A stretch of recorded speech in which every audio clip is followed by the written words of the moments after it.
तो सबसे पहला कॉन्सेप्ट जिसको अब हम देखेंगे, this is called a constant. Constant C++ के अंदर ऐसे वेरिएबल्स होते हैं जिनकी वैल्यू को चेंज नहीं किया जा सकता। यानी वेरिएबल्स के बारे में हमने सीखा था कि variable is any such entity जो हमारे लिए किसी वैल्यू को स्टोर कराती है और कल को जाके हम उस वैल्यू को चेंज भी कर सकते हैं। पर कांस्टेंट एक ऐसा वेरिएबल है जिसकी वैल्यू को कभी भी चेंज नहीं किया जा सकता। तो किसी भी वेरिएबल को कांस्टेंट बनाने के लिए हमें सिंपली अपने वेरिएबल को डिफाइन करना होता है और उसके सामने हम कॉन्स्ट कीवर्ड लगा सकते हैं to show to the compiler कि this is a constant that we are declaring. अब कॉन्स्टेंट्स को क्रिएट करने के लिए let's go to our file and हम अपने CPP कोड वाले फोल्डर के अंदर एक और नई फाइल बना सकते हैं। Let's call it code.cpp। अब code.cpp के अंदर हम सबसे पहले इंक्लूड करेंगे अपनी header file using name space std int main and we have return 0। अब मैंने कोई भी अगर वेरिएबल बनाया, let's suppose I created a variable int number is equal to 25। अब इस वेरिएबल को कांस्टेंट बनाने के लिए मुझे सिंपली इसके सामने कॉन्स्ट कीवर्ड यूज़ करना है। अब हमें कैसे पता चलेगा कि एक कांस्टेंट है? लेट्स क्रिएट 2 वेरिएबल्स, एक हम कांस्टेंट बनाएंगे और एक को हम कांस्टेंट नहीं बनाएंगे। तो num2 के अंदर हम वैल्यू स्टोर कर देते हैं 25। कल को हम चाहें तो num2 की वैल्यू को अपडेट करके we can make it 35। But क्या सेम चीज़ हम नम के लिए कर सकते हैं? सेम चीज़ नम के लिए कर पाना पॉसिबल नहीं है। यहाँ पे हमारे पास एरर आ जाएगा। एंड एरर क्या है? Expression must be a modifiable L value. L value मतलब लेफ्ट साइड वाली जो वैल्यू है, यानी नम मॉडिफाइबल वैल्यू नहीं है। मॉडिफाइबल मतलब जो चेंज हो सके, यानी एक नॉर्मल वेरिएबल नहीं है, ये हमने कांस्टेंट डिफाइन किया हुआ है। तो जब एक बार हमने कांस्टेंट को डिफाइन कर दिया तो बाद में उसकी वैल्यू को अपडेट करना पूरे प्रोग्राम के अंदर पॉसिबल नहीं होता। अब कांस्टेंट्स हम किन किन वैल्यूज़ को डिफाइन कर सकते हैं?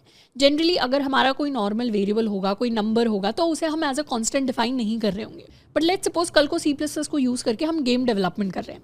तो जब भी हम गेम्स बनाते हैं तो वहाँ पर फिजिक्स के काफ़ी सारे फॉर्मूलाज या फिजिक्स के काफ़ी सारे लॉज यूज़ होते हैं। मतलब PUBG हो गया है, FIFA हो गया है, इन गेम्स के अंदर काफ़ी बार फिजिक्स के लॉज या कुछ इक्वेशंस यूज़ होते हैं। तो उनके अंदर जब मुझे अगर किसी कांस्टेंट को डिफाइन करना है, जैसे पाई हमारा एक मैथमेटिकल कांस्टेंट हो गया, तो उस कांस्टेंट को डिफाइन करने के लिए I can use the const keyword. तो मैं यहाँ लिख सकती हूँ const float pi is equal to 3.14 इस तरीके से, क्योंकि हमें पता है कि पूरे कोड में पाई की वैल्यू दोबारा कभी अपडेट नहीं होने वाली, because this is a universal constant. इसी तरीके से कल को अगर मुझे ग्रेविटेशनल एक्सेलरेशन डिफाइन करनी है फॉर एग्जाम्पल, तो यहाँ पर हम लिख सकते हैं float g is equal to 9.8। तो इस तरीके से हमने एक वैल्यू, एक कांस्टेंट वैल्यू है जिसे डिफाइन कर दिया। अब कॉन्स्टेंट्स के बारे में एक और स्पेशल चीज़ होती है। कॉन्स्टेंट्स को जब भी हम डिक्लेयर करते हैं यानी क्रिएट करते हैं, तो उसी के साथ में हमें उन्हें इनिशियलाइज भी करना होता है। इनिशियलाइज करने का मतलब है कॉन्स्टेंट्स को उनकी इनिशियल वैल्यू देना, स्टार्टिंग वैल्यू देना। जैसे अगर मैंने इस तरीके से कांस्टेंट को डिफाइन किया तो मैंने इक्वल टू करके उसे उसकी वैल्यू भी असाइन की। इस तरीके से कांस्टेंट को डिफाइन किया तो उसे सेकंड ये वैल्यू असाइन की। बट अगर हम सोचे कि मैं सिर्फ इस तरीके से अपने कांस्टेंट को डिक्लेयर कर दूं और बाद में उसे वैल्यू असाइन कर दूं, तो this is not allowed in C++। जब भी हम कांस्टेंट्स को क्रिएट करते हैं उसके साथ उनका इनिशियलाइजेशन कंपलसरी है। यानी अगर मैं यहाँ पर लिख दूं कॉन्स्ट फ्लोट पाई और मैं बाद में कोशिश करूं to assign pi a value of 3.14, this is not possible. It will give me an error कि कॉन्स्ट वेरिएबल जो पाई है इट रिक्वायर्स एन इनिशियलाइजर। इसे एक स्टार्टिंग वैल्यू की ज़रूरत है, उसके बिना हम एक कॉन्स्टेंट को डिक्लेयर नहीं कर सकते। तो ये तो हो गया हमारा कॉन्स्टेंट्स का कॉन्सेप्ट। कॉन्स्टेंट बिल्कुल नॉर्मल वेरिएबल की तरह होते हैं। जैसे नॉर्मल वेरिएबल को हम प्रिंट करवा सकते हैं, वैसे ही इन्हें भी हम प्रिंट करवा सकते हैं। उन्हें इक्वेशंस के अंदर यूज़ कर सकते हैं, वैसे इन्हें भी हम इक्वेशंस के अंदर यूज़ कर सकते हैं। पर कॉन्स्टेंट्स और मैक्रोज में डिफरेंस होता है। मैक्रोज को हमने ऑलरेडी देखा था। मैक्रोज क्या होते थे? मैक्रोज हमारे सिम्बॉलिक कॉन्स्टेंट्स होते थे। सिम्बॉलिक कॉन्स्टेंट्स कहने का मतलब है कि एक तो हम इन्हें ऐसे डिफाइन करते हैं हैश डिफाइन के साथ, और generally top of the program में हम इन्हें डिफाइन कर रहे होते हैं। तो लेट्स सपोज मैं अपने हैश डिफाइन पाई, या इसे कह देते हैं लेट्स सपोज मैंने कॉन्स्टेंट डिफाइन किया x जिसकी वैल्यू है 25। इस तरीके से मैंने अपना एक मैक्रो डिफाइन कर लिया, और यहीं पर मैंने एक कॉन्स्टेंट डिफाइन कर दिया इंट y जिसकी वैल्यू है 35।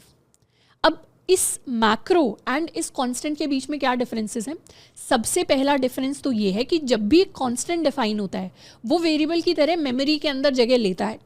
यानी अगर दिस इज माय मेमोरी, तो मेमोरी के अंदर कांस्टेंट क्या करेगा, यहाँ पर एक लोकेशन होगी, इस लोकेशन का नाम y रखा जाएगा और उसके अंदर वैल्यू 35 जाके स्टोर होगी। मेमोरी के अंदर एक्चुअल स्पेस ऑक्यूपाई हो रही होगी। पर जब भी एक मैक्रो डिफाइन होता है, आपने नोटिस किया होगा कि मैक्रो के अंदर मुझे इसका टाइप नहीं बताना पड़ता, क्योंकि टाइप तब बताना पड़ता है जब मेमोरी के अंदर देखना हो कि कितनी स्पेस मेरा वेरिएबल या फिर मेरा कांस्टेंट लेगा। मैक्रो के अंदर टाइप बताने की इसलिए ज़रूरत नहीं पड़ती क्योंकि मैक्रो मेमोरी के अंदर कोई एक्स्ट्रा स्पेस नहीं लेता। यानी यहाँ पर अगर मैं करूँ सी आउट एक्स, तो रन टाइम से पहले ही क्या होगा, इस x की वैल्यू यहीं के यहीं रिप्लेस हो जाएगी विद द वैल्यू 25। ये x कोई वेरिएबल नहीं है, ये बस एक सिंबॉलिक कांस्टेंट है जो मेमोरी के अंदर कोई एक्स्ट्रा जगह नहीं लेगा। कोड के एग्जीक्यूट होने से पहले ही इस x को हटाकर यहाँ पर 25 प्लेस कर दिया जाएगा। जबकि अगर मैं यहाँ पर सी आउट y करूँ, सी आउट y के केस में जब कोड मेरा एग्जीक्यूट होना स्टार्ट होगा तो मेमोरी से ये जो वैल्यू 35 है इसे फेच करके लाया जाएगा और फिर रन टाइम पे इसे प्रिंट करवाया जाएगा। तो एक बेसिक डिफरेंस होता है बिटवीन मैक्रोज एंड कॉन्स्टेंट्स। तो ये हमें हमेशा याद रखना है कि हमारे जो मैक्रोज होते हैं वो मेमोरी के अंदर, मैक्रोज मेमोरी के अंदर जो स्पेस ऑक्यूपाई करने वाला काम होता है वो नहीं करते, जबकि कॉन्स्टेंट्स मेमोरी के अंदर स्पेस ऑक्यूपाई करते हैं। अब एक जनरल रूल ऑफ थंब ये कहता है कि जब भी हमें ऐसे कॉन्स्टेंट्स डिफाइन करने हो, जैसे पाई मेरा कॉन्स्टेंट हो गया या फिर जी मेरा कॉन्स्टेंट हो गया या कोई और constant value as a variable आप डिफाइन करने की कोशिश करें प्रोग्राम में, तो इन सारी वैल्यूज़ को डिफाइन करने के लिए हम अपने कॉन्स्ट कीवर्ड का यूज़ करते हैं, क्योंकि मैक्रोज को जनरली इन वैल्यूज़ को कॉन्स्टेंट डिफाइन करने के लिए यूज़ नहीं किया जाता। मैक्रोज को जनरली जब हम डीएसए और कंपेटिटिव प्रोग्रामिंग के लिए यूज़ करते हैं तो उसे डेटा टाइप्स के सिंबॉलिक कॉन्स्टेंट्स बनाने के लिए यूज़ किया जाता है। यानी एक डेटा टाइप मॉडिफायर होता है। डेटा टाइप मॉडिफायर क्या होता है उसके बारे में अभी हम बात करेंगे, बट लेट्स सपोज मुझे एक वैल्यू डिफाइन करनी है long long X is equal to something, या लॉन्ग लॉन्ग एक्स, मुझे इस तरीके का एक वेरिएबल डिफाइन करना है। लॉन्ग लॉन्ग एक्स या लॉन्ग लॉन्ग इंट एक्स दोनों का सेम मतलब होता है C++ के अंदर, पर मैं बार बार अपने कोड के अंदर लॉन्ग लॉन्ग नहीं लिखना चाहती। लॉन्ग लॉन्ग को हम एक डेटा टाइप की तरह समझ सकते हैं। तो मैं क्या करूँगी, इसके लिए एक सिंबॉलिक कॉन्स्टेंट डिफाइन कर दूंगी कि मैं जहाँ पर भी LL लिखूँ उसका मतलब बेसिकली है कि मैं अपने कोड के अंदर लॉन्ग लॉन्ग टाइप का एक वेरिएबल डिफाइन करने की कोशिश कर रही हूँ। तो यहाँ पर हर बार हम LLX लिखकर अपने x वेरिएबल को डिक्लेयर कर सकते हैं। एंड इसी तरीके से कल को मुझे कोई y वेरिएबल डिक्लेयर करना होगा या उसको मुझे डिफाइन करना होगा लाइक दिस, तो मैं इस तरीके से भी डेफिनेशन को लिख सकती हूँ। इस तरीके से बार बार हमें लॉन्ग लॉन्ग नहीं लिखना पड़ा। तो कई बार कंपेटिटिव प्रोग्रामिंग प्लेटफॉर्म्स पर हम जाएंगे जो हमें अभी नहीं जाना, पर हम बाद में जब जा रहे होंगे, या फिर डीएसए के सवाल कहीं पर हम सॉल्व करने जा रहे होंगे, तो कई बार जनरली लोगों के सॉल्यूशन के अंदर इस तरीके के सिंबल्स आप देख रहे होंगे। तो उसके लिए हमें क्या करना होता है, ऊपर ही जाकर देखना होता है कि कौन कौन से मैक्रोस हमारे कोड के अंदर डिफाइंड है ऑलरेडी। अब नेक्स्ट हम बात करने वाले एक और इम्पॉर्टेंट कॉन्सेप्ट के बारे में, which is called type casting. अब type casting is the conversion of data from one type to another, यानी जब हम एक टाइप के डेटा को दूसरे टाइप के अंदर कन्वर्ट करते हैं। ये एक टाइप और दूसरा टाइप कुछ भी हो सकते हैं। इसका एग्जाम्पल हो सकता है कि लेट्स सपोज हम इंट टाइप के डेटा को फ्लोट टाइप के अंदर कन्वर्ट कर रहे हैं, या फ्लोट टाइप के डेटा को हम इंट टाइप के अंदर कन्वर्ट कर रहे हैं। दोनों के अंदर ही किसी ना किसी तरीके की टाइप कास्टिंग यूज होती है। तो दो टाइप की हमारे पास टाइप कास्टिंग होती है। One of them is implicit conversion. Implicit conversion compiler हमारे लिए करता है, और एक्सप्लिसिट कन्वर्जन प्रोग्रामर, यानी हम कंपाइलर को बताते हैं कि ये चीज़ हमें एक्सप्लिसिटली कन्वर्ट करनी है। तो सबसे पहले बात करेंगे इम्प्लिसिट कन्वर्जन के बारे में। इम्प्लिसिट कन्वर्जन को ऑटोमेटिक कन्वर्जन भी कहते हैं या इसे टाइप प्रमोशन भी कहते हैं। ये ऐसा कन्वर्जन है जो कंपाइलर हमारे लिए कर देगा, हमें इसमें कुछ एक्स्ट्रा स्टेप्स लेने की ज़रूरत नहीं है। And generally it is done by the compiler to avoid data loss. इसका एक एग्जाम्पल देखते हैं। लेट्स सपोज हम अपने कोड में प्रिंट करवाते हैं 10 डिवाइडेड बाई 3। अब हमें पता है 10 भी एक इंटीजर वैल्यू है, 3 भी एक इंटीजर वैल्यू है, तो इसका जो आउटपुट आएगा वो भी हमारे पास एक इंटीजर वैल्यू आएगा। इसे थोड़ी सी स्पेस दे देते हैं फॉर फॉर्मेटिंग पर्पसेस। तो इसका आउटपुट भी हमारे पास 3 आना चाहिए because it will be N integer output. And एक बार चाहें तो उसे हम टेस्ट भी कर सकते हैं।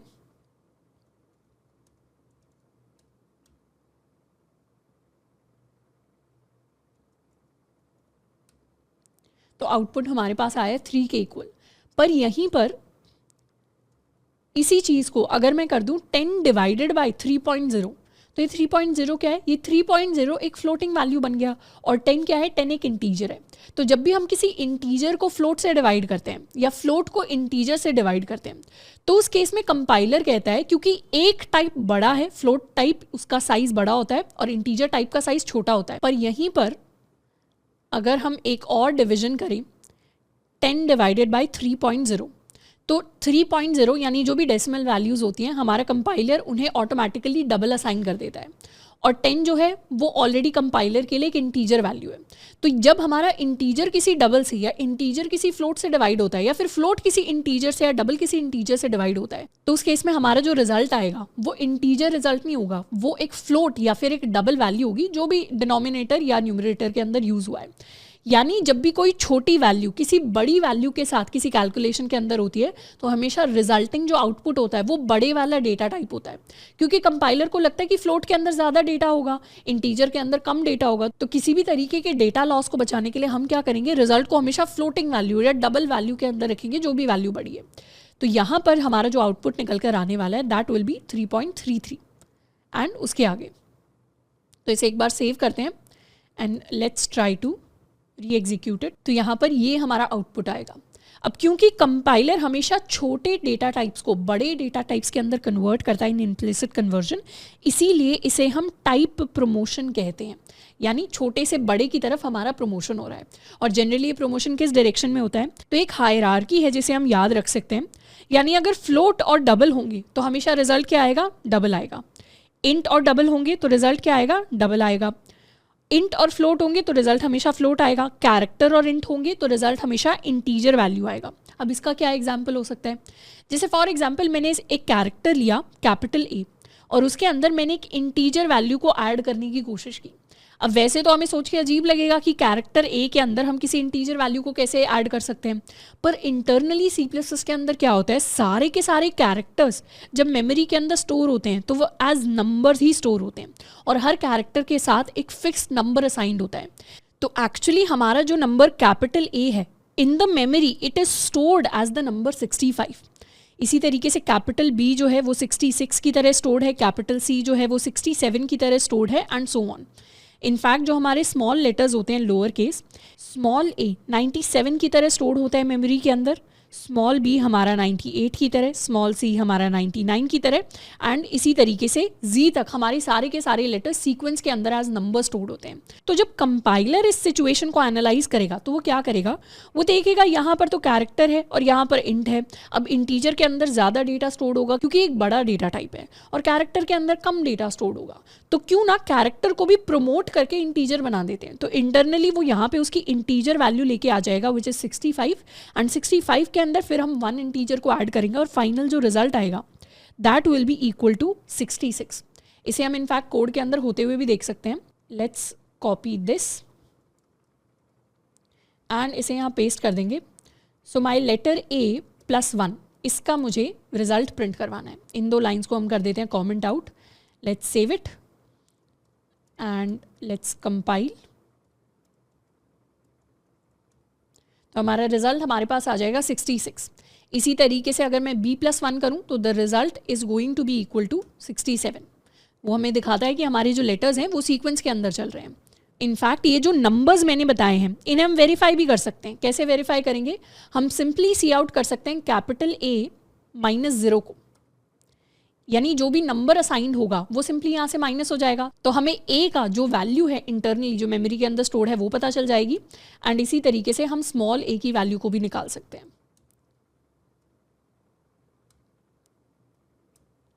तो हमारे पास आंसर में आएगा capital A is denoted by 65 and small A is represented by the number 97। तो इस तरीके से इम्प्लिसिट कन्वर्जन वर्क करता है। मैंने नहीं बोला, एज अ प्रोग्रामर मैंने कंपाइलर को नहीं बताया कि आउटपुट में इंटीजर आना चाहिए, कैरेक्टर आना चाहिए, फ्लोट आना चाहिए। कंपाइलर खुद से डिसीजन ले रहा है। So this is implicit conversion. ऐसे ही हमारे पास एक्सप्लिसिट कन्वर्जन होता है which is forced by the programmer, यानी मैं खुद बताऊंगी मुझे कौन सा रिजल्ट चाहिए। अब एक्सप्लिसिट कन्वर्जन के लिए हमें सिंपली क्या करना पड़ता है, let's remove these lines. For example मैं सी आउट करना चाहती हूँ अपना लेटर ए, पर मैं जो लेटर ए है इसे कैरेक्टर की तरह मुझे सी आउट नहीं करना, मुझे इसे इंटीजर की तरह दिखाना है। तो मैं इसके सामने पेरेंथेसिस लगा सकती हूँ इंट, इस तरीके से लिख के। तो जिस भी डेटा टाइप के अंदर हम एक्सप्लिसिट कन्वर्जन करना चाहते हैं वो डेटा टाइप हम लिख सकते हैं और फिर सिंपली क्या कर सकते हैं, उसी डेटा टाइप के अंदर हमारी जो वैल्यूज़ हैं वो प्रिंट होकर आ जाएंगी। तो इसे सेव करते हैं and let's try to recompile and executed. तो आंसर में हमारे पास आ जाएगा इक्वल टू 65। उसी तरीके से लेट्स सपोज हमारे पास एक फ्लोटिंग वैल्यू है, float pi is equal to 3.14, पर मुझे इस पाई को टाइप कास्ट करना है टू एन इंटीजर। तो उसके लिए मैं यहाँ पर लिख सकती हूँ इंट एंड यहाँ पर हम अपनी पाई की वैल्यू लिख देंगे। इनफैक्ट ये वैल्यूज़ हम हटा देते हैं and let's write pi here. तो आंसर में हमारे पास आएगा 3। तो जैसे ही इंट में टाइप कास्ट करेंगे फ्लोट वैल्यू के जो पॉइंट के डेसिमल के बाद वाले सारे डिजिट्स हैं वो डिलीट हो जाएंगे। इसका एक और एग्जाम्पल देखते हैं। For example I want to cout 10 divided by 3। तो उस केस में मुझे क्या मिलेगा, मुझे आंसर के अंदर अभी रिजल्ट मिलने वाला है 3, पर मुझे फाइनल आउटपुट क्या चाहिए, मुझे तो फाइनल आउटपुट चाहिए एक फ्लोटिंग वैल्यू। तो मैं या तो न्यूमरेटर या डिनोमिनेटर किसी भी एक को फ्लोट के अंदर टाइप कास्ट कर सकती हूँ। तो I can simply write float. तो उससे क्या होगा, 10 अब एक फ्लोटिंग वैल्यू के अंदर कन्वर्ट हो गया, तो उससे फाइनल रिजल्ट भी 3.3333 आएगा।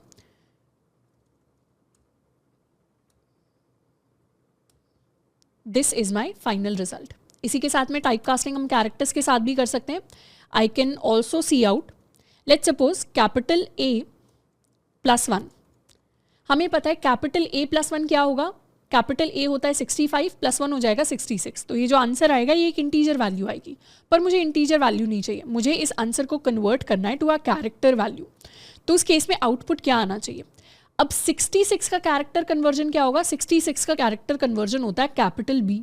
तो यहाँ पर इंटरनली A+B 66 के अंदर कन्वर्ट होगा, पर उसे मैंने एक्सप्लिसिटली लेटर B के अंदर कन्वर्ट कर दिया। इसे भी टाइप कास्टिंग ही बोला जाता है। तो यहाँ पे मेरे पास B प्रिंट होकर आ जाएगा। ऐसे ही अगर हम यहाँ पर 2 कर देते तो C प्रिंट होकर आता, 3 कर देते तो D प्रिंट होकर आता and so on. So this is how type casting works in C++। अब नेक्स्ट हम अपने 2 प्रैक्टिस क्वेश्चंस को सॉल्व करने वाले हैं। सबसे पहला सवाल हमें कह रहा है कि predict the output of cout करने की कोशिश कर रहे हैं हम इस चीज़ को। यहाँ पे क्या हो रहा है, यहाँ पे हम 3 को एक्सप्लिसिटली टाइप कास्ट कर रहे हैं टू अ बूलियन वैल्यू और उसके अंदर 2 को ऐड करने की कोशिश कर रहे हैं। अब नॉर्मली अगर कहीं भी 3 + 2 होगा तो हमें पता है इसका आउटपुट 5 आने वाला है, पर यहाँ पे नॉर्मल सिनेरियो नहीं हो रहा। जब भी हम 3 को बूलियन के अंदर टाइप कास्ट करते हैं तो बूलियन के अंदर टाइप कास्ट करने का क्या मतलब होता है, हमें पता है बूलियन वैल्यूज़ कैसे वर्क करती हैं। बूलियन के अंदर या तो वैल्यू ट्रू हो सकती है या फिर वैल्यू फॉल्स हो सकती है। ट्रू वैल्यू का मतलब होता है कि हमारे पास प्रिंट होकर आता है 1 और फॉल्स वैल्यू इंटरनली स्टोर्ड होती है एज 0।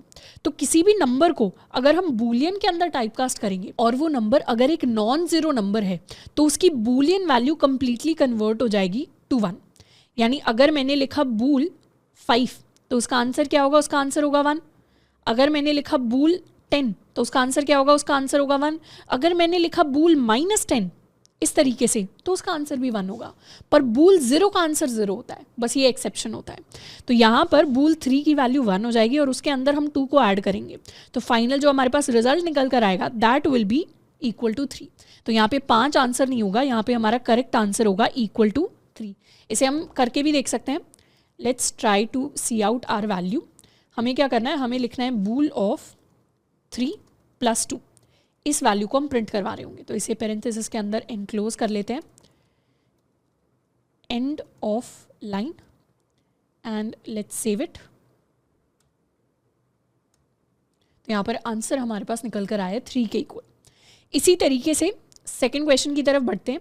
सेकेंड क्वेश्चन हमें कह रहा है कि we have to predict the output. तो यहाँ पर आउटपुट के अंदर हमारे पास है 23.5। ये वैल्यू डबल भी हम इसे एज्यूम कर सकते हैं, फ्लोट भी एज्यूम कर सकते हैं। वैसे तो ये डबल आएगी, पर अगर इसे फ्लोटिंग वैल्यू भी एज्यूम कर लेंगे तो भी कोई फ़र्क नहीं पड़ेगा।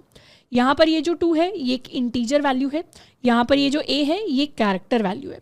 तो बेसिकली अगर हम फ्लोट सोचें, इंट सोचें, कैर सोचें, इनमें सबसे बड़ा डेटा टाइप कौन सा है, सबसे बड़ा डेटा टाइप होगा हमारे पास फ्लोटिंग वैल्यू।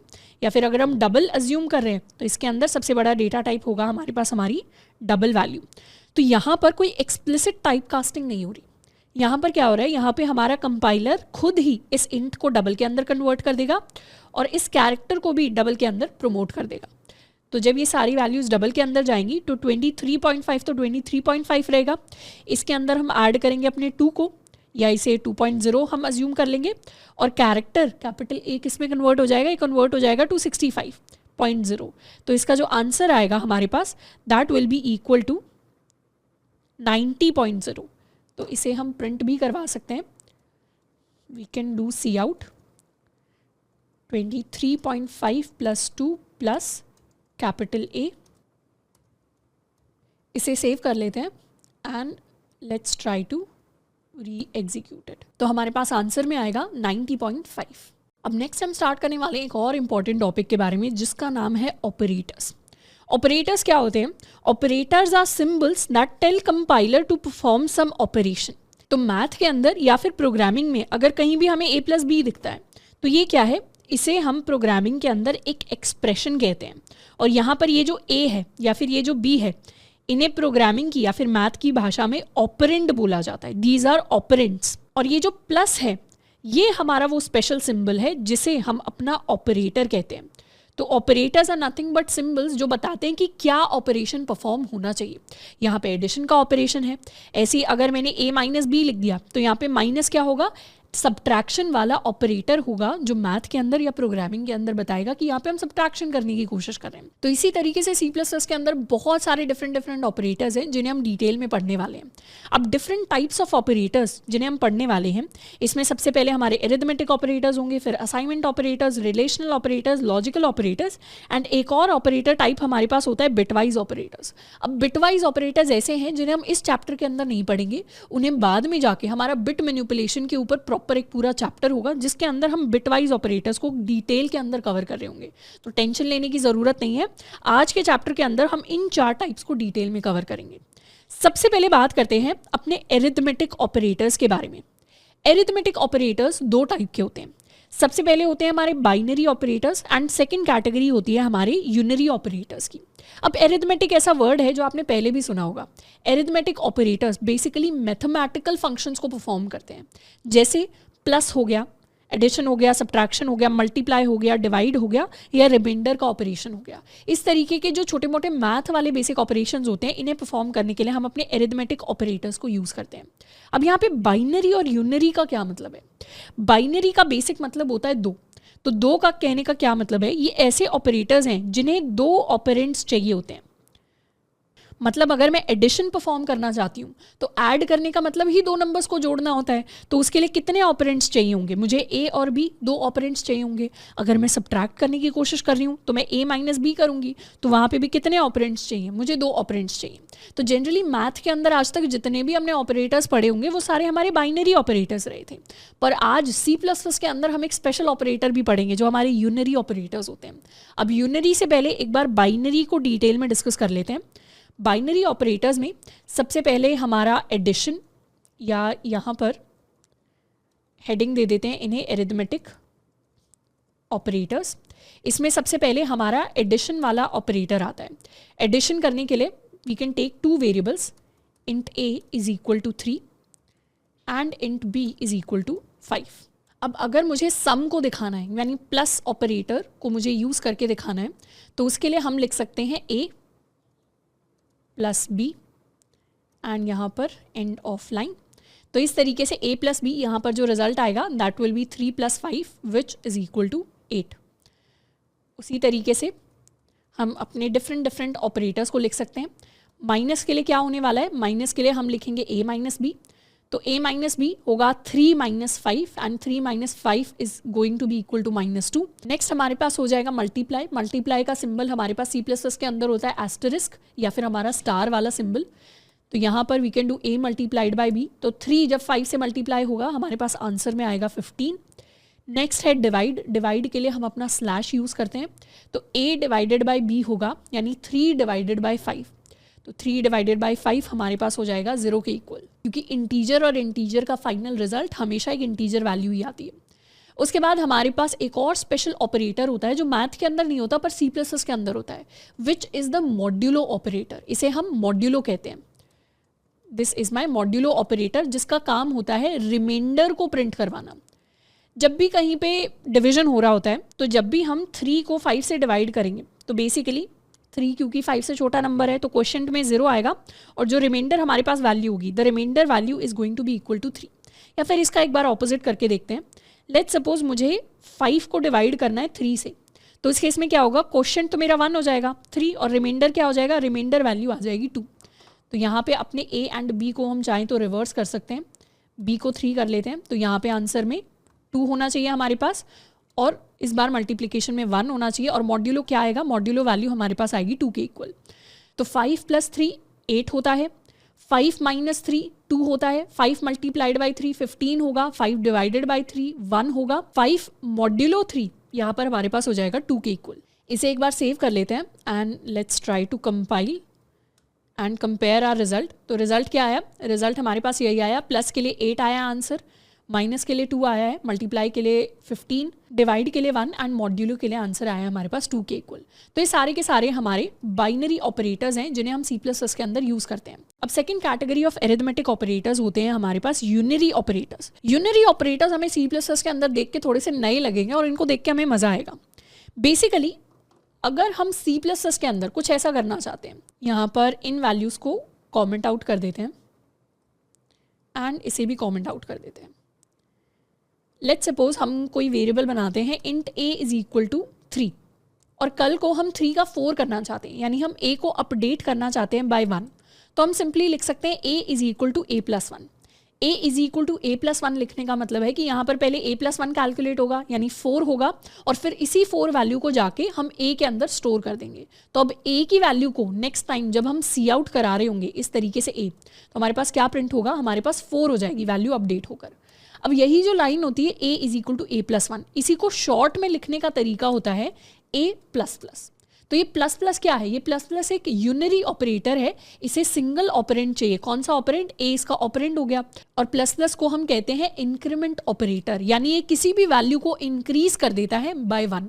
और उसी तरीके से अगर मुझे -1 करना होगा, यानी अगर मैं लिखना चाहती हूँ a = a - 1, तो उसके लिए हम लिख सकते हैं a -। Is my decrement operator, जिसका काम होता है किसी भी वैल्यू को डिक्रीज करना बाय 1। तो हमारे पास 2 यूनरी ऑपरेटर्स होते हैं, एक इंक्रीमेंट के लिए यानी +1 के लिए और एक डिक्रीमेंट के लिए यानी -1 के लिए।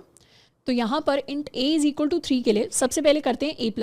तो यहाँ वैल्यू हो गई होगी 4, उसके बाद हम सी आउट करवाने वाले हैं a = एंड यहाँ पर प्रिंट करवा देंगे अपनी a की वैल्यू को।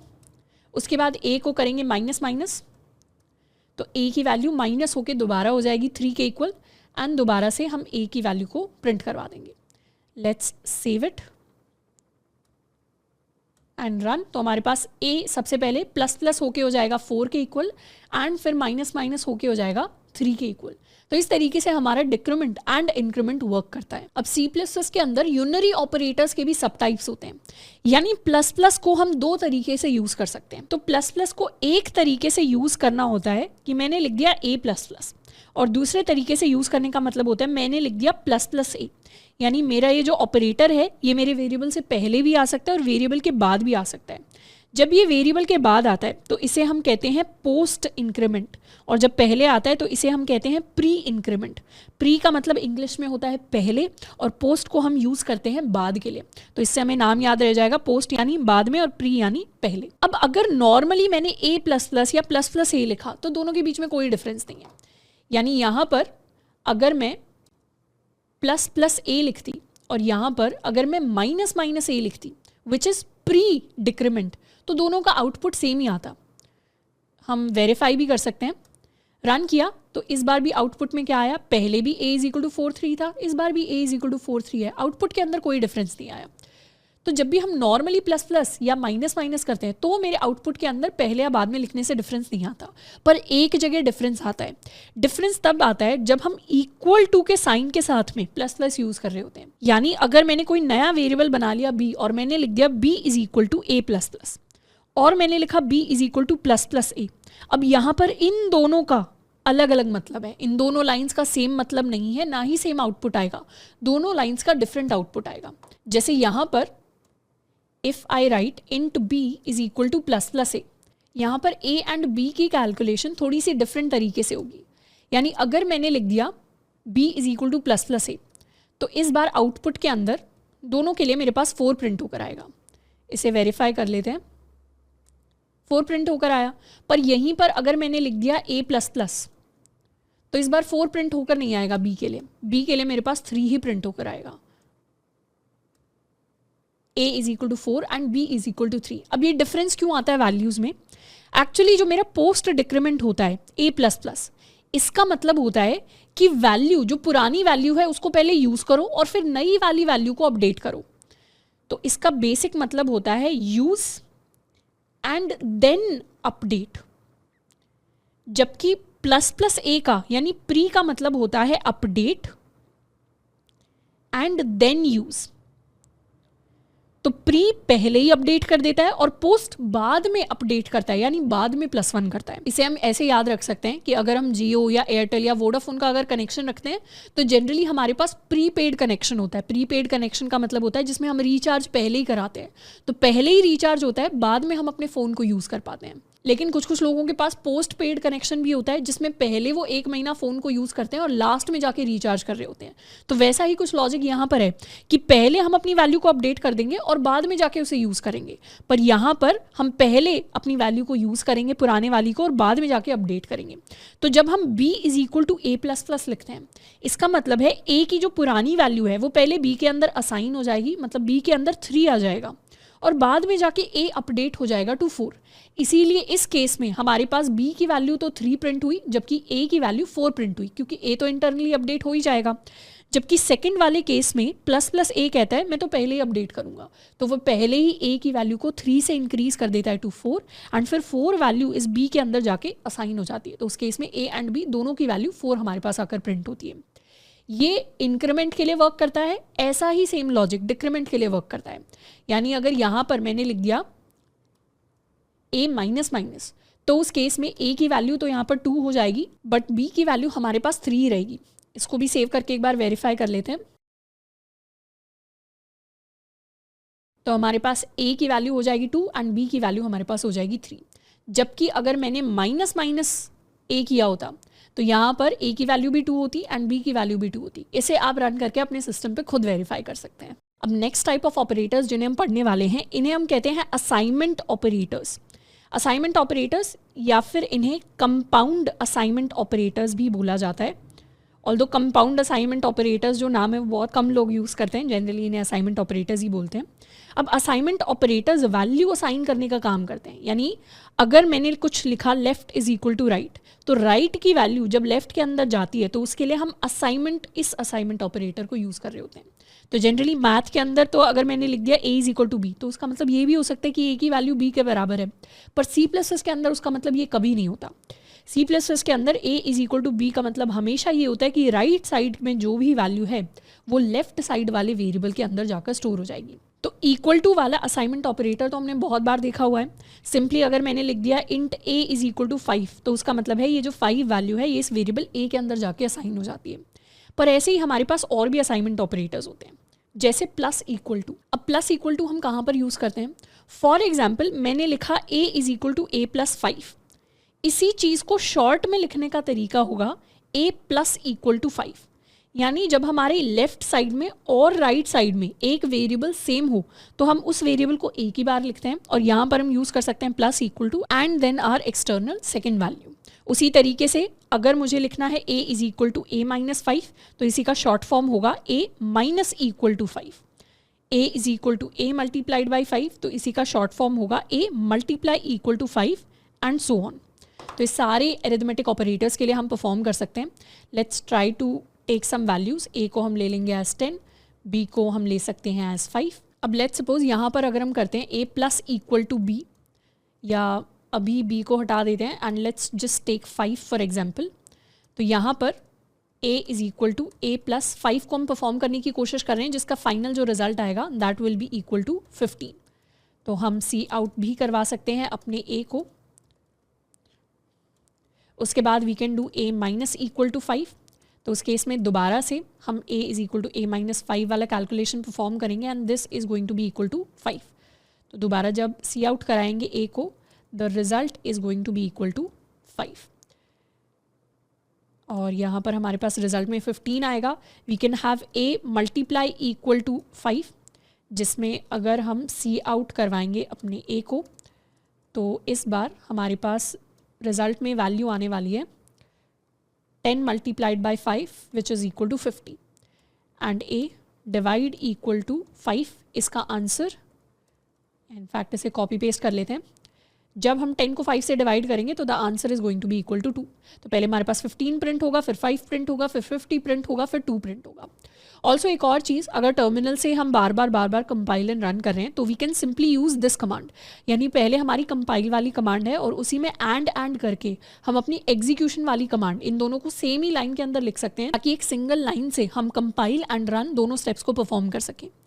लेट अस एंटर और हमारा रिजल्ट है 15, 10, 50 एंड 10। ओके, लास्ट में ये 10 इसलिए आकर प्रिंट हुआ है क्योंकि यहाँ पर a की वैल्यू ऑलरेडी 50 हो गई है और जब हम 50 को 5 से डिवाइड कर रहे हैं this value is going to be equal to 10। तो a यहाँ पे 10 नहीं है, a यहाँ पे 50 है जो 10 से डिवाइड हो रहा है। तो आई होप कि हमारे असाइनमेंट ऑपरेटर्स किस तरीके से वर्क करते हैं लॉजिकली वो हमें यहाँ पर समझ में आया होगा। अब नेक्स्ट टाइप ऑफ ऑपरेटर्स जिन्हें हम पढ़ने वाले हैं ये हैं हमारे रिलेशनल ऑपरेटर्स। रिलेशनल ऑपरेटर्स बहुत सारे होते हैं और ये दो वैल्यूज़ के बीच का रिलेशन बनाते हैं। यानी अगर मेरे पास दो नंबर्स हैं a एंड b और मुझे चेक करना है इज a ग्रेटर देन 5, तो ये जो ग्रेटर देन वाला सिंबल होगा ये मेरा ग्रेटर देन वाला रिलेशनल ऑपरेटर बन जाएगा। इसी तरीके से हमारे पास ग्रेटर देन इक्वल टू होता है, हमारे पास लेस देन होता है, लेस देन इक्वल टू होता है और साथ में दो और स्पेशल सिंबल्स होते हैं डबल इक्वल टू। अब जैसे मैथ के अंदर अगर मुझे चेक करना होता है क्या a is equal to b है तो उसके लिए हम सिंपली ये लिख देते हैं, पर C++ के अंदर ये तो एक असाइनमेंट ऑपरेटर होता है। C++ के अंदर अगर मुझे चेक करना है क्या दो वैल्यूज इक्वल है तो उसके लिए हम लिखते हैं a double equal to b। तो इससे हम चेक कर सकते हैं क्या मेरी a वैल्यू b वैल्यू के इक्वल है। वैसे ही हम नॉट इक्वल टू भी चेक कर सकते हैं, यानी मैथ के अंदर जो a is not equal to b इस तरीके से जो हम चेक करते हैं उसी का C++ वर्जन है एक्सक्लेमेशन इक्वल टू b। तो C++ के अंदर जब भी हम एक्सक्लेमेशन देखें तो इस सिंबल का मतलब होता है नॉट सिंबल। तो नॉट इक्वल टू यहाँ पर हम इस तरीके से चेक करते हैं। अब एक एक को करके देखते हैं। Let's have two numbers, int a is equal to 3 and int b is equal to 5। अब जब भी हम रिलेशन चेक करते हैं हमारा जो फाइनल आउटपुट आता है that is either a true value और अ फॉल्स वैल्यू। तो अगर मैंने सी आउट किया a ग्रेटर देन b तो उस केस में हमारे पास क्या प्रिंट होकर आएगा, क्योंकि a ग्रेटर देन b नहीं है यानी 3 5 से बड़ा नहीं होता तो फाइनल जो आउटपुट हमारे पास आएगा that should be a false value. और फॉल्स के लिए क्या प्रिंट होता है C++ के अंदर, फॉल्स के लिए हमारे पास 0 वैल्यू प्रिंट होकर आती है। तो इसे हम वेरीफाई भी कर सकते हैं। तो यहाँ पे हमारे पास प्रिंट होकर आएगा 0, जबकि इसी का अगर हम रिवर्स कर दें यानी a क्या लेस देन b है तो यस 3 इज लेस देन 5, तो उस केस में हमारे पास ट्रू प्रिंट होकर आना चाहिए और ट्रू का वर्जन क्या होगा, ट्रू के लिए हमारे पास 1 वैल्यू प्रिंट होकर आएगी। तो यहाँ पे हम 1 को प्रिंट करवा सकते हैं तो हमारे पास 0 1 प्रिंट होकर आ जाएगा। उसी तरीके से हम greater than equal to b भी यूज़ कर सकते हैं। जैसे अगर मैं दोनों को इक्वल कर दूँ तो ग्रेटर देन इक्वल टू या लेस देन इक्वल टू दोनों ही केसेस में हमारे पास ट्रू वैल्यू प्रिंट होकर आएगी विच इज़ इक्वल टू 1। इसे सेव कर लेते हैं एंड लेट्स रन इट। तो आउटपुट हमारे पास आया 1 एंड 1। अब डबल इक्वल टू को चेक करते हैं। डबल इक्वल टू के लिए मुझे सिंपली करना पड़ेगा क्या a इक्वल टू b है, obviously a is equal to b तो उस केस में ट्रू प्रिंट होकर आएगा, पर यहीं पर इसका ऑपोजिट होगा नॉट इक्वल टू। बेसिकली जब भी हम इस तरीके का कुछ एक्सप्रेशन देखें उसको एक स्टेटमेंट की तरह पढ़ना है कि स्टेटमेंट मुझे कहने की कोशिश करिए कि a b के इक्वल नहीं है। तो क्या ये सच बात है या ये झूठ बात है? ऑब्वियसली ये झूठ बात है क्योंकि a और b तो दोनों इक्वल है। तो मतलब ये स्टेटमेंट क्या हो गई, ये स्टेटमेंट फॉल्स स्टेटमेंट हो गई जिसका आउटपुट हमारे पास 0 आएगा। इसको सेव कर लेते हैं and let's try to run it again. तो हमारे पास फर्स्ट स्टेटमेंट इज ट्रू तो 1 प्रिंट होकर आया, सेकंड स्टेटमेंट इज फॉल्स तो 0 प्रिंट होकर आया। वहीं पर अगर 3 को मैं वापस से 5 बना दूं तो इस बार क्या a इक्वल टू b है, नहीं है, तो उस केस में हमारे पास फॉल्स आ जाएगा, फॉल्स मतलब 0। और क्या a not equal to b है, yes a not equal to b, ये स्टेटमेंट बिल्कुल सच है। तो सच है तो ट्रू प्रिंट होना चाहिए यानी यहाँ पर 1 हमारे पास आ जाएगा। तो इसे जब दोबारा रन करेंगे तो आउटपुट में इस बार आउटपुट हमारा रिवर्स हो जाएगा यानी 0 एंड 1 हमारे पास प्रिंट होकर आएंगे। अब वैसे तो रिलेशनल ऑपरेटर्स का जो खास यूज़ है वो हमें इस तरीके से सी आउट स्टेटमेंट के अंदर समझ नहीं आएगा, वो हमें एक्चुअलिटी में समझ में आएगा अपने नेक्स्ट चैप्टर के अंदर जब हम कंडीशनल स्टेटमेंट्स को सीख रहे होंगे। कंडीशनल स्टेटमेंट्स के अंदर relational operators and logical operators bar bar use होते हैं। तो अभी अगर हमें रिलेशनल या लॉजिकल ऑपरेटर्स थोड़े से टफ लगें तो उसमें टेंशन लेने की कोई बात नहीं है, क्योंकि नेक्स्ट चैप्टर के अंदर उन्हें हम इतनी बार लिख लेंगे कि हमें वो एक तरीके से इम्प्रिंट हो जाएंगे ब्रेन के अंदर, क्योंकि बहुत ही ईजी चीज़ है जब हम ऑपरेटर्स को सीखते हैं। तो अब नेक्स्ट हम बात करने वाले हैं अपने लॉजिकल ऑपरेटर्स के बारे में। लॉजिकल ऑपरेटर्स में हमारे 3 लॉजिकल ऑपरेटर होते हैं। एक होता है एंड ऑपरेटर, एक होता है और ऑपरेटर और एक होता है नॉट ऑपरेटर। ये जो दोनों ऑपरेटर्स हैं these are binary operators and ये जो थर्ड वाला है this is a unary operator. तो सबसे पहले अपने बाइनरी ऑपरेटर्स पे फोकस करते हैं। एंड को हम रिप्रेजेंट करते हैं विद डबल एम्परसेंट और को हम रिप्रेजेंट करते हैं विद डबल पाइप, यानी हमारे कीबोर्ड के ऊपर जो सिंगल लाइन स्ट्रेट लाइन वाला सिंबल होता है उसे हमें 2 बार लिखना होता है और लिखने के लिए। सबसे पहले एंड की बात करते हैं। बेसिकली एंड का काम होता है 2 एक्सप्रेशंस को कंबाइन करना, यानी लेट्स सपोज हमारे पास 2 नंबर्स हैं a is equal to 5 and b is equal to 3। मैंने अगर एक जगह लिख दिया a ग्रेटर देन b है और दूसरी जगह अगर मैंने लिख दिया a is less than b, तो ये 2 एक्सप्रेशंस हो गए मेरे पास। अगर मुझे दोनों एक्सप्रेशन से कुछ फाइनल रिजल्ट लेकर आना है तो उसके लिए हम एंड और को यूज़ कर सकते हैं। बेसिकली ये जो मेरा एक्सप्रेशन है, अगर एक्सप्रेशन 1 की वैल्यू ट्रू हो जाए और एक्सप्रेशन 2 की भी वैल्यू अगर ट्रू हो जाए तो फाइनल रिजल्ट में अगर हमें ट्रू चाहिए तो उसके लिए हम एंड ऑपरेटर को यूज़ करते हैं। तो अगर मैं इन वैल्यूज़ को हटा दूं तो बेसिकली एंड ऑपरेटर हमें फाइनल रिजल्ट में ट्रू या फॉल्स ही देता है, पर ट्रू वो उस केस में देता है जब लेफ्ट वाला और राइट वाला दोनों एक्सप्रेशन ट्रू हैं, यानी लेफ्ट वाली वैल्यू भी ट्रू है राइट वाली वैल्यू भी ट्रू है, तब मेरा एंड मुझे ट्रू देगा। और दोनों में से एक भी अगर फॉल्स हो गया तो उस केस में मेरे पास फॉल्स प्रिंट होकर आएगा। इसको एक बार देखते हैं। जैसे लेट्स सपोज आई हैव, या इनफैक्ट इसे डायरेक्टली भी प्रिंट करवा सकते हैं। जैसे अगर मैंने सी आउट किया, लेफ्ट में मेरे पास एक्सप्रेशन है 3 इज़ लेस देन 5, तो 3 इज़ लेस देन 5 क्या है, एक ट्रू वैल्यू देगा मुझे। और बीच में मैंने लिख दिया एंड और राइट में एक और एक्सप्रेशन 10 इज़ ग्रेटर देन 5, तो 10 इज़ ग्रेटर देन 5 भी क्या देगा मुझे, ट्रू रिटर्न करके देगा। तो ये भी अगर वैल्यू ट्रू है, ये भी अगर वैल्यू ट्रू है, तो फाइनल रिजल्ट क्या आना चाहिए, फाइनल रिजल्ट भी ट्रू आना चाहिए।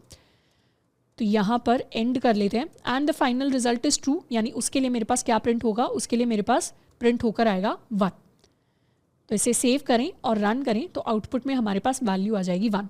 पर यहीं पर दोनों में से एक भी एक्सप्रेशन अगर फॉल्स हो जाता, यानी इसे मैं लिख देती 10 इक्वल टू 5, तो उस केस में ये फॉल्स हो जाती वैल्यू, तो उस केस में मेरे पास 0 रिटर्न होकर आ जाता। तो यहाँ पर हमारे पास 0 रिटर्न होकर आ जाता।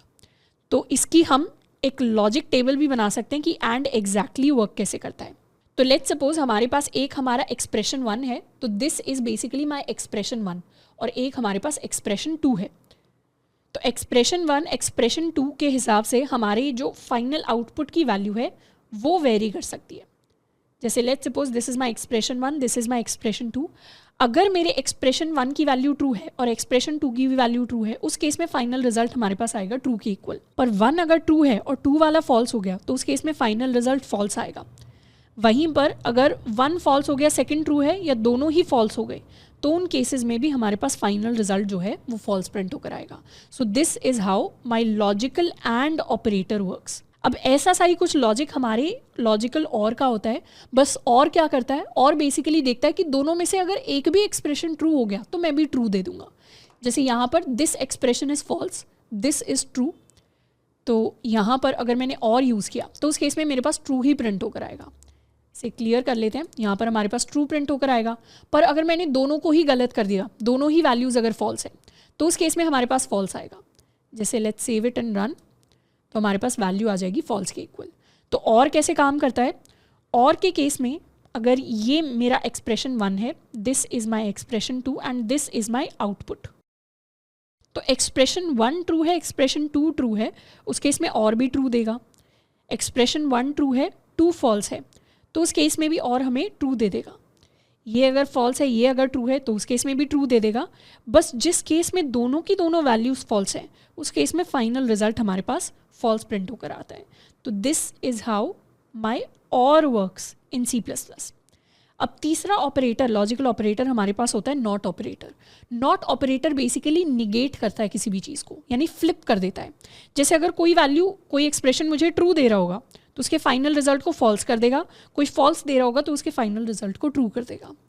फॉर एग्जाम्पल यहाँ पर अगर मैंने लिखा है 3 = 5, अब वैसे तो कायदे से इसकी वैल्यू क्या प्रिंट होनी चाहिए, this should be a false value, यानी ये मेरे पास 0 प्रिंट होकर आना चाहिए। पर इसी के आगे अगर मैंने नॉट लगा दिया तो अब मेरी वैल्यू फ्लिप हो जाएगी, यानी ट्रू प्रिंट होगा। लेट्स क्लियर इट एंड सी, मेरे पास 1 प्रिंट होकर आएगा। वहीं पर अगर मैंने लिख दिया नॉट इक्वल टू, यानी 3 5 के इक्वल नहीं है, ये तो सच होना चाहिए, पर इसी का मैंने निगेशन कर दिया तो ये फॉल्स हो जाएगा और फाइनल आउटपुट हमारे पास 0 प्रिंट होकर आएगा। कुछ इस तरीके से अगर मैंने लिख दिया 3 > 5, वैसे तो ये वैल्यू फॉल्स है, पर क्योंकि सामने मैंने नॉट लगा दिया तो आउटपुट में हमारे पास ट्रू रिटर्न होकर आएगा, यानी हमारे पास आउटपुट में प्रिंट होगा 1। तो इस तरीके से हमारे ये तीनों डिफरेंट लॉजिकल ऑपरेटर्स वर्क करते हैं।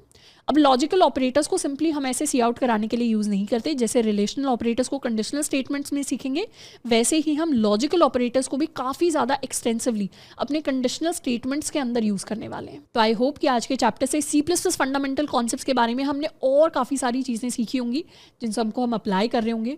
पॉजिटिवली जाकर अपने असाइनमेंट क्वेश्चंस को टाइमली हमें सॉल्व करना है, कंसिस्टेंसी को मेंटेन करना है, और मिलते हैं आप सभी लोगों से नेक्स्ट चैप्टर के अंदर।